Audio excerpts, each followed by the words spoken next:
Muito boa tarde, senhoras e senhores. Estamos começando ao vivo aqui pela TV Osasco, o programa da Defenda PM, a Associação dos Oficiais Militares do Estado de São Paulo em Defesa da Polícia Militar.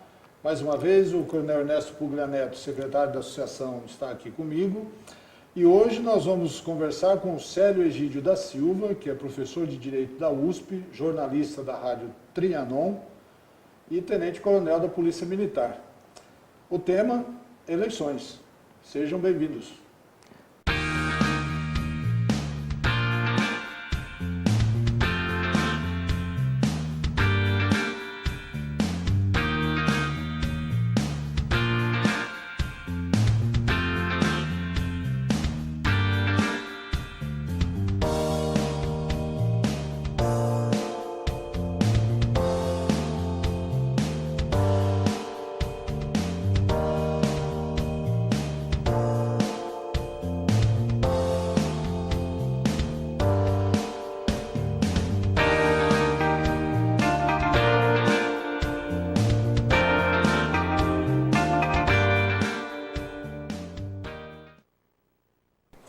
A Defenda PM fez mais uma homenagem aos policiais militares eleitos para a Assembleia Legislativa. Desta vez, a associação publicou a homenagem em página dupla no jornal Metro News. A peça cita o Major Olímpio, eleito senador, e os deputados federais Cabo Sastre, Capitão Augusto, Tenente Derrite, Coronel Tadeu e o Sargento Abuani. Nomina também os deputados estaduais Capitão Conte Lopes, Coronel Telhada, Major Meca, agente federal Danilo Balas, que é da reserva da PM, o sargento Neri, o coronel Nishikawa e o tenente Nascimento. Agora vamos direto para a entrevista com o Célio Egídio da Silva, professor e coordenador do curso de Direito da Universidade de São Francisco, da USP, jornalista, comentarista da Rádio Trianon, no programa Metrópole em Foco, tenente-coronel da reserva da PM. Célio, boa tarde, muito Olá. Obrigado por ter aceitado o nosso convite. Seja bem-vindo. Olá, Silvio, tudo bem? Boa tarde aos nossos telespectadores aí do Defenda PM. Obrigado aí ao nosso amigo, irmão aí, Coronel Ernesto, pelo convite. Agradeço estar nesse momento para conversar um pouco com o público aqui do Defenda PM na TV Osasco. Muito bem. Coronel Ernesto, boa tarde. Boa tarde, Silvio. Boa tarde, meu irmão Célio. Boa tarde a você que nos acompanha, tanto pela TV Osasco quanto pelas redes sociais. É uma satisfação estar recebendo aqui mais um colega de turma que vai falar um pouquinho para nós da experiência que ele teve ao longo desses últimos 2 anos, mais ou menos, a série que estava conversando. 2 anos. De entrevistas na Rádio Trianon, você teve um panorama, a gente pode dizer assim, um panorama bastante amplo desse cenário político que está culminando com uma mudança radical aí dentro do cenário nacional e algumas mudanças também dentro dos estados. Sim, Ernesto, nós estamos vendo aí atualmente o quadro político diferente daquilo que configurava nos últimos 30 anos. Então, não é algo muito interessante e como ele foi construído. Então, vale aí trazer um certo diagnóstico do porquê hoje nós temos aí uma eleição presidencial, né, com um candidato majoritário com quase 70% de aprovação popular. Bom, primeiro, quem é Bolsonaro, né? Bolsonaro, ele não nasceu há 2 anos atrás, né, como mito. Bolsonaro, o primeiro momento de expressão dele foi lá em 2005, no auge, né, do governo do Partido dos Trabalhadores, com o Zé Dirceu no plenário da Câmara, fazendo um balanço do governo do PT. O Bolsonaro literalmente levantou e começou a chamar, né, o colega deputado de terrorista, de sequestrador, e uma voz ali no deserto, que poderia ser vazia, né, mas ela ecoou, ela começou a ecoar e tivemos aí um aumento, né, dessa evolução da participação popular que não era visada até então, culminando em 2013 com as manifestações que eu chamo de manifestações horizontais. Por que horizontais? Antes, as manifestações populares eram convocadas por sindicatos. Então, tinha os grandes sindicatos, tinha lá uma grande movimentação, uma greve, ou para um grande político. Aí começamos com os meninos lá do Passe Livre, né, no movimento Passe Livre, a primeira movimentação horizontal, ou seja, utilizando a rede social, utilizando o smartphone. Também isso seria impossível antes de 2010, porque nós não tínhamos smartphone, não tínhamos essa tecnologia do smartphone. Começamos a trabalhar com rede social e o movimento Passe Livre começou a se a tratar da questão do aumento, né, das passagens em São Paulo, nos 20 centavos. Isso irradiou também para outros movimentos, né, e começou, né, um movimento diferenciado de direita no país, onde as famílias começaram a participar, né, das manifestações, que aconteceu em 2013.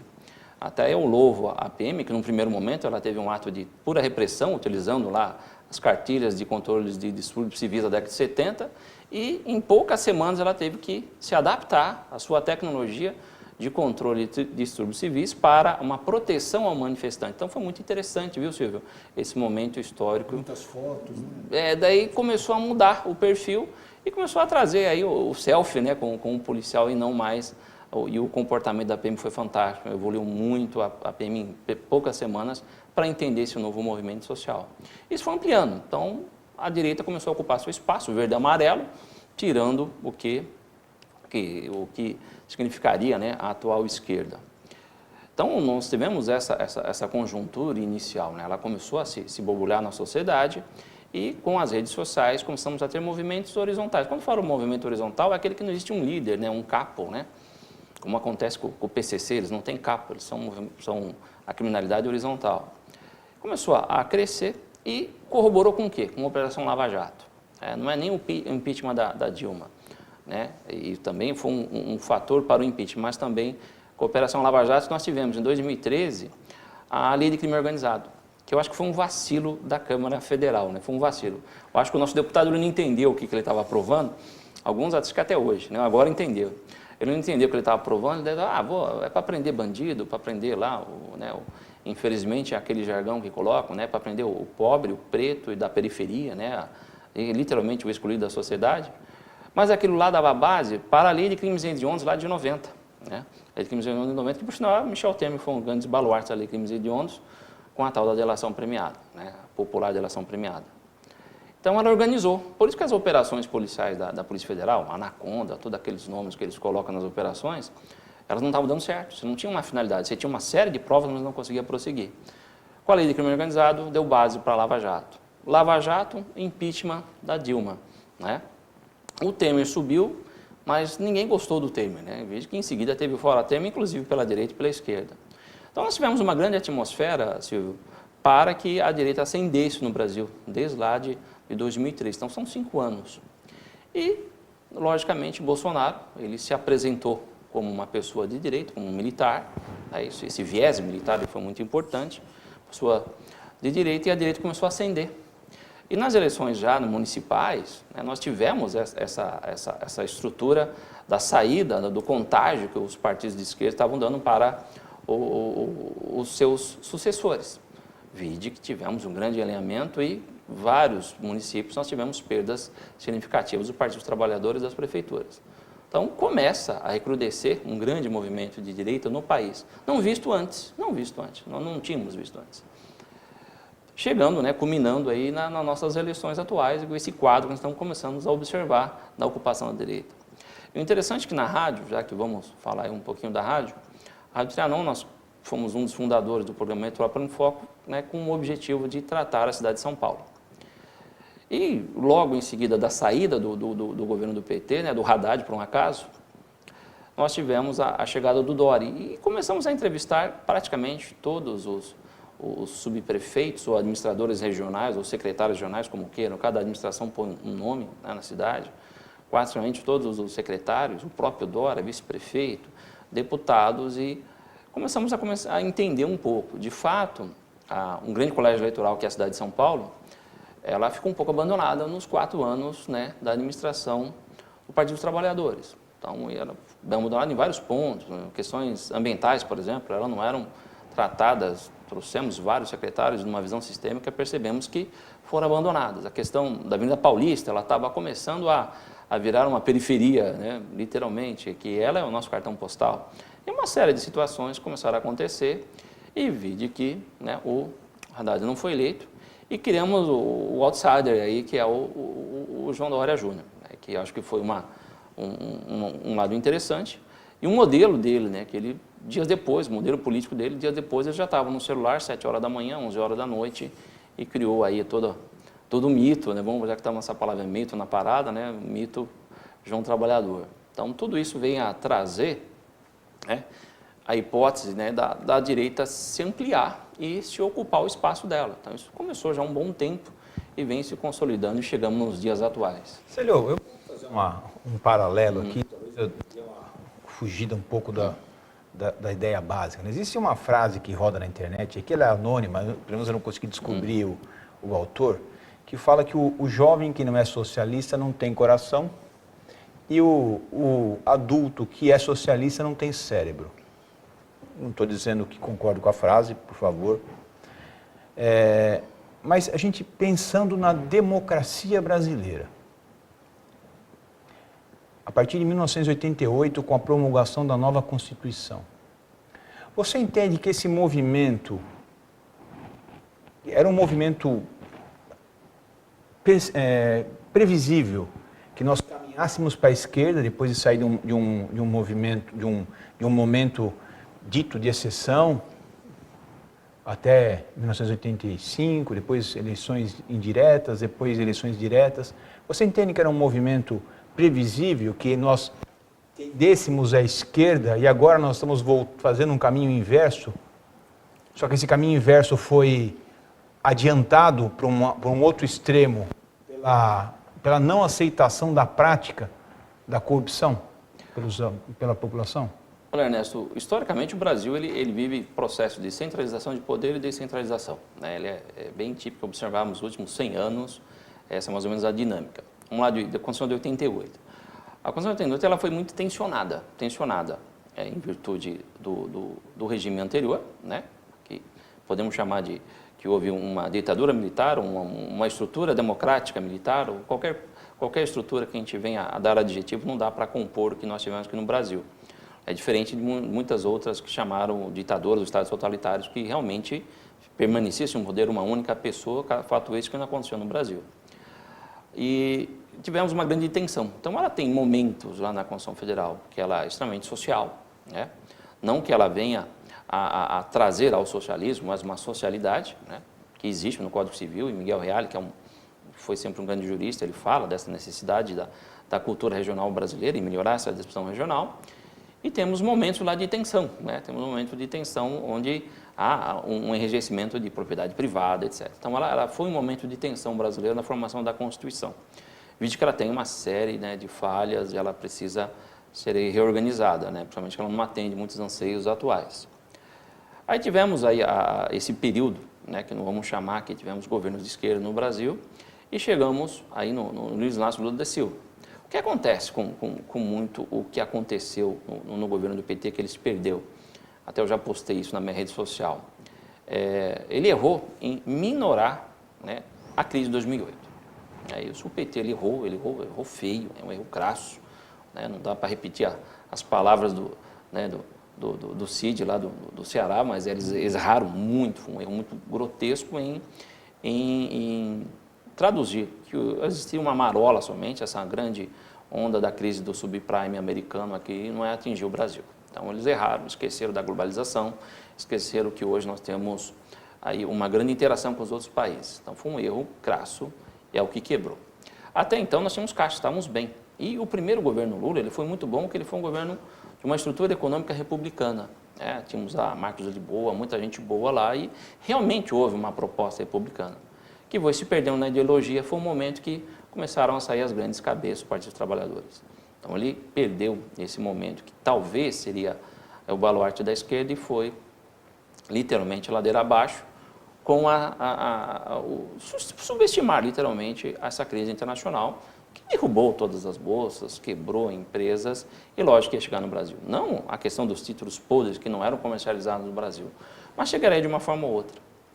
Aí o governo da esquerda, ele continuou com o seu aspecto social, ele não abriu mão, ele falou, não pode existir um viés capitalista que venha influenciar o meu governo socialista. Só que no mundo globalizado não tem como, não existe essa questão do meu viés ideológico. Ou eu, literalmente nós aqui, estamos com 20% da nossa peça de roupa, ou qualquer coisa nesse ambiente, ou na sua casa, vem da China de alguma forma, ou é americano, então não consigo me fechar com o mundo. Aí ele começou a queimar o cheque especial, né? E continuou com políticas públicas extremamente populistas, né? Com diminuição de impostos, com isenções, com subsídios em todas as áreas, até que chegamos numa crise pesada, já no início de 2011, 2012. Né? Uma coisa que eu conversava na época com muitos colegas, aí o viés da advocacia nos apresenta bem isso, que as demissões começaram em 2011, 2012. O desaquecimento aconteceu industrial naquele período. Literalmente, tivemos aí, os colegas, para a gente, advogados trabalhistas, um grande número de audiências, ou seja, um sinal, né, um sintoma, né, que existia um problema na economia, ignorado pelo Partido dos Trabalhadores. Aí redundou, logicamente, num problema que envolve a questão econômica, que atingiu a população, e algo que era um pouco distante, que é a questão da corrupção, que até então não existiam ferramentas. Culminou com a lei do crime organizado. Então, você coloca esses dois fatores, foi a finalização da esquerda. Mas o que quebrou a hegemonia do Partido dos Trabalhadores no Brasil não foi a quebra financeira. Não. Então, vamos chegar lá. Aí, chegamos em 2013. Né? Em 2013, lei do crime organizado, possibilidade jurídica daí de eu continuar com uma investigação, né, na área de lavagem de dinheiro e corrupção, que era complexa, não tínhamos procedimentos para isso, culminou dessa forma. Então, existe toda uma atmosfera. Digamos que se eu tivesse todo um poderio econômico que existia a corrupção, acho que poderíamos até sobrepor essa situação. Mas nós tínhamos uma crise econômica que afetava toda a população e um clamor popular por mudança, né, de todo esse período histórico, unido com a possibilidade jurídica de uma legislação que desse suporte à investigação, literalmente, de crimes que envolvessem corrupção e lavagem de dinheiro, que eles andam juntos, e sonegação fiscal. E, por circunstâncias, foi cair na competência de um juiz federal lá do estado do Paraná e, né, desenrolou totalmente o que nós estamos vendo a Lava Jato, ou seja, o fio de novelo, né, e, desse modo, a população tornou-se refratária daí ao partido de esquerda. Eu posso pensar que a esquerda não conseguiu combater essa ascensão da direita por causa de corrupção e por causa de insistir no modelo socialista? Sim, houve uma soberba, né, da esquerda brasileira, uma soberba da esquerda brasileira, e eu agora faço o gancho com a frase do Ernesto, né? Só eu sou inteligente, só eu sei fazer, só eu sei conhecer, e qualquer pessoa que não tenha pensamento de esquerda, ele é ridículo, né? A frase, né, antológica da Mariana Chauí, né? A classe média é burra, né? Que foi um erro deles também, eles esqueceram da classe média. Tivemos aí série de subsídios para a classe A, para as grandes empreiteiras, para a classe mais baixa, lá naquele final da pirâmide, nós incentivamos com várias bolsas e esquecemos da grande massa, então, que é a classe média, que foi o movimento que deu base em 2013. Você colocou muito bem, né? A questão do fomento à classe trabalhadora, não que a classe média não seja trabalhadora, mas aqueles menos favorecidos, a base da pirâmide, e as isenções fiscais que foram, assim, realizadas de uma forma quase que sem regra, né? Ou com uma regra da qual a gente não consegue enxergar uma nítida coerência, se é que a gente pode colocar isso. Sim. Isso deixou a classe média, que é aquela que produz grande parte do emprego, são os microempresários, são as pessoas que mantêm um determinado movimento na economia muito significativo, deixou essas pessoas totalmente desassistidas. Sim. Sim, nós vemos também outro fator interessante, Ernesto, que também parcela dessa classe que estava lá na base da pirâmide, ela ascendeu. E aí ela sofreu a consequência. Daí, quando ela ascendeu, ela falou, opa, né, ascendi socialmente, que coisa boa, né? Hoje eu já estou comprando meu carrinho em 60 prestações, fiz financiamento da linha branca e consegui uma casa, né, financiada, etc. Daí ela começou a pagar IPTU, IPVA, e entrou, com o salário dela melhorou um pouco, entrou já na base, que não houve nenhum tipo de reforma, né, aí nas bases de cálculo do imposto de renda da pessoa física, ele começou a pagar imposto de renda.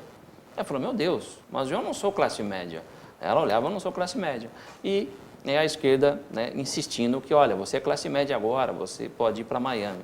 Ela percebeu, com todos os encargos só que ela recebeu todos os encargos com uma renda assim, baixíssima. Dela também se revoltou. A discussão é apaixonante, mas eu estou vendo o relógio correr e eu preciso trazer o entrevistado para o nosso dia a dia aqui. Nós temos 2 candidatos a governador aqui no estado de São Paulo e 2 com propostas, são 2 propostas bem distintas para os policiais militares, não para a segurança pública, para os policiais militares. Você consegue fazer uma análise dessas 2 propostas, o que seria mais viável, mais verdadeiro no que está sendo dito? O que nós temos aí, vamos agora na esfera estadual, aí, Márcio França e João Dória, né? Primeiro, esse acordo não existia, né? Era o candidato ao governo do estado, era o Márcio França, num acordo com o Geraldo Alckmin. Não aconteceu, João Dória se apresentou como esse outsider que entrou na prefeitura e temos um dinamismo aí de propostas com relação à segurança pública. Qual o problema de ambas as propostas, né? Há um clamor, tanto dos policiais militares, tanto dos policiais civis, de aumento salarial, de reposição salarial, que há muito tempo não sai nenhuma reposição salarial. Totalmente injusta a política que houve do antigo governador e do atual governo, no qual um candidato ele é vice-governador e o outro ele é do partido do antigo governador, e tivemos colocando o salário do policial como um dos piores do país. Então, existe um clamor para aumento salarial, esse é o primeiro ponto. E ele se faz necessário. Qual é o problema maior, né? O problema maior é que não haverá espaço no orçamento para algo significativo. Não haverá espaço porque nós temos todo esse processo que falamos, tem um processo de desindustrialização do Brasil que, logicamente, diminuiu a possibilidade de captação de impostos e diminui a capacidade de orçamento. Então, primeiro programa de ambos, eles não vão conseguir ou colocar a polícia militar com o melhor salário do país, né? Isso é impossível, 60%, 80% no modelo, prazo, né? Não, no curto prazo. Dependendo do reflexo econômico na esfera estadual, podemos conseguir. Então, esse é o primeiro problema, a recomposição salarial. Questão legal, né? A Polícia Civil, ela ficou, de fato, ela recebeu menos recursos no governo Alckmin e ela precisa retomar o aspecto da investigação. A investigação está muito baixa, no Brasil o índice de investigação está muito baixa. Mas também ela precisa se reinventar um pouco, né? Nós estamos aí com delegacia de polícia que parece que estamos entrando em casas aí do século XIX, né? O mais parecido para ser um museu, então não está naquele aspecto do atendimento ao público, uma cara melhor, né? Deveria pensar um pouco como a Polícia Federal fez, né? Uma polícia judiciária que deu certo, eu costumo falar. Ela terceirizou todo o serviço de atendimento, ela ficou somente com a parte de investigação realmente e quem vai atender o público, uma pessoa preparada para o atendimento ao público e não, às vezes, um escrivão de polícia ou um investigador que ele não foi formado para aquilo, né? Então precisava mudar esse modelo de atendimento. Então, questão de gestão, que envolve as 2 polícias, é a questão salarial. Eu não vi isso nos programas, viu, Silvio? Eu não vejo eu vou mudar o modelo de gestão e nem um aumento real para os policiais. Há uma dificuldade, né, você acabou de falar, de aumento no que o França está dizendo, mas do outro lado também o Dória, as propostas do Dória de modernização da polícia, então é um negócio de outro mundo, que vai ser mais difícil de ser colocado do que uma reposição salarial. Vamos lá, Jorge Dória, vamos criar, né, os BAEPs que ele diz aí. Então, primeiro a gente tem que entender e tem que ser realista a questão de gestão de recursos humanos. Né, todo policial que estiver me assistindo, ele sabe que para colocar num posto policial uma pessoa, aquele posto policial rodar, precisa pelo menos uma pessoa, por turno 4, se são 4 pessoas, para não ficar fechado a 8, pensando em férias, licença prêmio, então já temos 12, 15 pessoas somente num posto policial. E que a dinâmica da segurança ela não é mais, digamos, estática, ela é dinâmica, ela tem que estar em todos os pontos em vários momentos.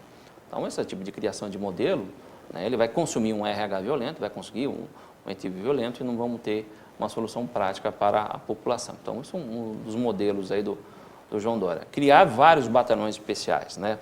Então, só fazendo um paralelo com o exército americano, né, que estamos falando em mais de 1 milhão aí de efetivo, eles possuem 50 mil do efetivo de operações especiais.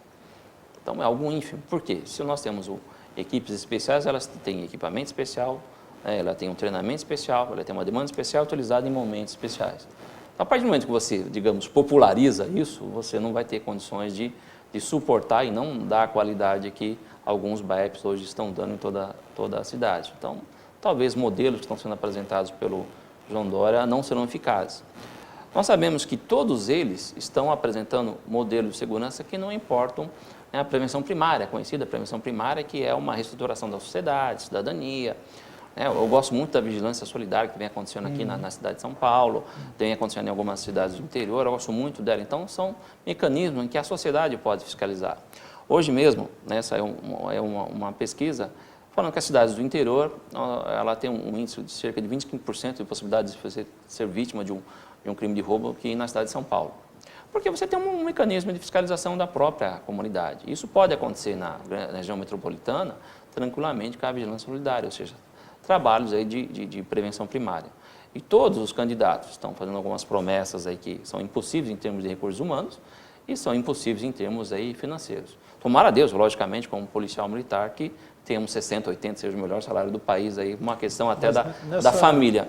Mas a gente vê de antemão que eles não conseguirão, num curto prazo, conseguir vencer esses obstáculos. Nessa linha que você está falando de prevenção, o que você acha da proposta do Márcio França de alistamento, né? Alistamento civil.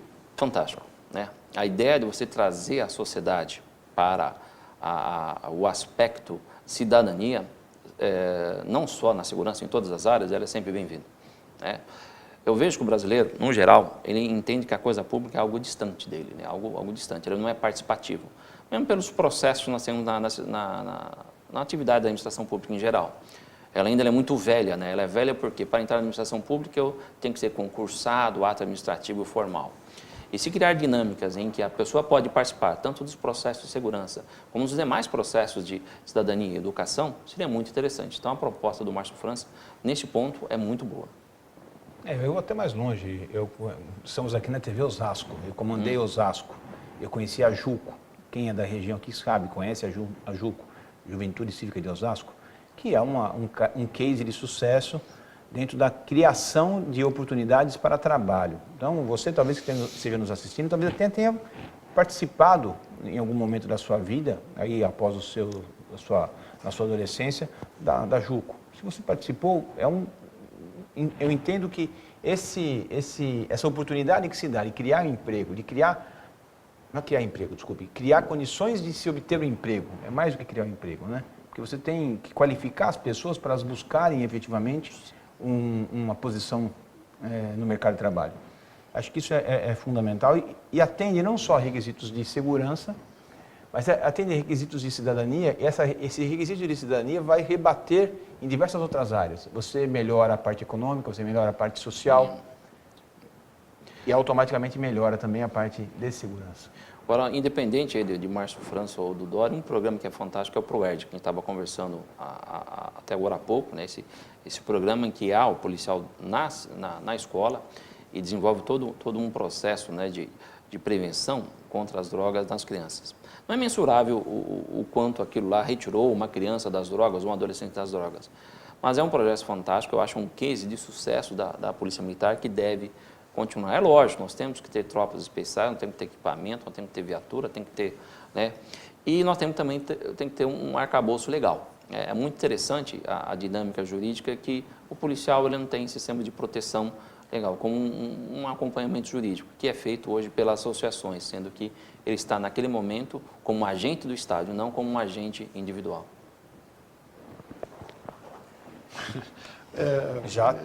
Vou fazer a última pergunta. O que você achou da renovação da nossa Assembleia? Que 60% foram mandados embora e empregamos gente nova.